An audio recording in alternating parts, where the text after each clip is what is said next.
अस्सलामुअलैकुम, मैं अर्जुमन इकबाल जिम्मी एक नई वीडियो के साथ हाज़िर खिदमत हूँ। ये कंट्रोल N 1080 और ये HD 720 वाइड में 190।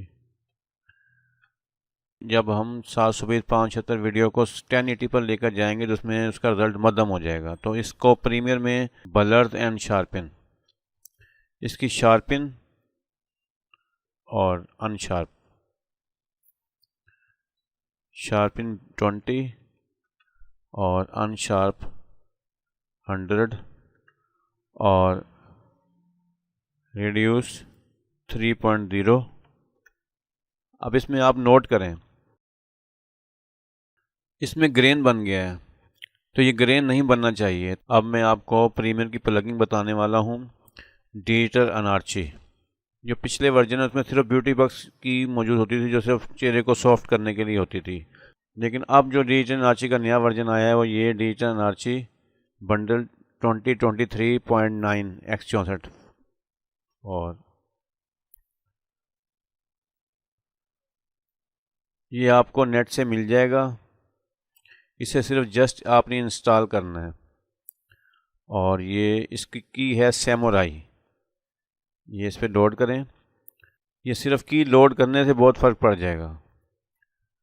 तो इससे आप मज़ीद से कम या ज़्यादा आप कर सकते हैं, यानी कि आप ये 75-75 है, इसे आप 150 कर लें और ये 150 है, इसको 3.0 कर दें।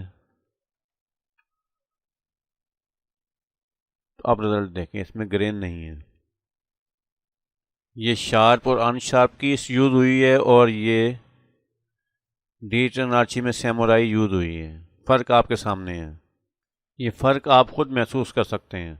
मैंने पिछली वीडियो विटासिन में आने वाले एरर को दुरुस्त करने के बारे में अपलोड की थी। मेरे एक स्टूडेंट ने ये वीडियो देखकर मुझे कॉल की कि आपने डायरेक्ट एक्स की तशरीह नहीं की, इसकी ज़रूरत क्यों पेश नहीं आई। तो इसका जवाब यूँ है कि जब मैं अपने चैनल की प्रॉपर्टी में जाके देखता हूँ तो एक 4 मिनट की वीडियो को आप फास्ट फारवर्ड से देखते हैं। वजह यह है कि असल नुक्ते की तरफ जाना चाहते हैं कि आया इसका मसला क्या है, उसकी तशरीह नहीं चाहते कि ये वजह क्यों हुई है। तो हकीकत यही है कि दोस्त अहबाब मेरी तकरीर से कोई गर्ज नहीं रखते, उनको असल मेन पॉइंट चाहिए, आया ये मसला क्यों आ रहा है। तो लिहाजा एक स्टूडेंट के इसरार पर इस वीडियो के आखिर में बता रहा हूँ ताकि किसी मसरूफ़ इंसान का वक्त ज़ाया ना हो। हम पिछले दौर में जब VCR से वीडियो कैसेट कैप्चर करते थे उसके सॉफ्टवेयर के इंस्टॉल के साथ डायरेक्ट एक्स भी इंस्टॉल करना पड़ता था, तो वो भी उसकी रिक्वायरमेंट थी। तो इसी तरह प्रीमियर CS3 में हॉलीवुड 3D इफ़ेक्ट, तो जब वो उसको भी इंस्टॉल करते थे तब भी डायरेक्ट एक्स की ज़रूरत महसूस होती थी। इसी तरह बाद वीडियो गेम्स डायरेक्ट एक्स के बगैर ओपन नहीं होती। अब ये देखें, ये नया फ़ोटोशॉप इंस्टॉल की है तो फर्स्ट वार्निंग उसमें क्या आ रही है। तो इसके बारे में मैं सिर्फ इतना ही कह सकता हूँ कि ये एक किस्म का ग्राफिक और 3D को सपोर्ट करने वाला सॉफ्टवेयर है, जो कि आम अमूमन विंडो में होना लाजमी है। तो ये एक किस्म का मिनी ग्राफिक कार्ड है। उम्मीद है आपको समझ आ गई होगी। उम्मीद है ये वीडियो आपको पसंद आई होगी। अगर आई है तो लाइक, सब्सक्राइब और बेल आइकॉन ज़रूर क्लिक करें ताकि हर नई आने वाली वीडियो आप तक पहुँच सके।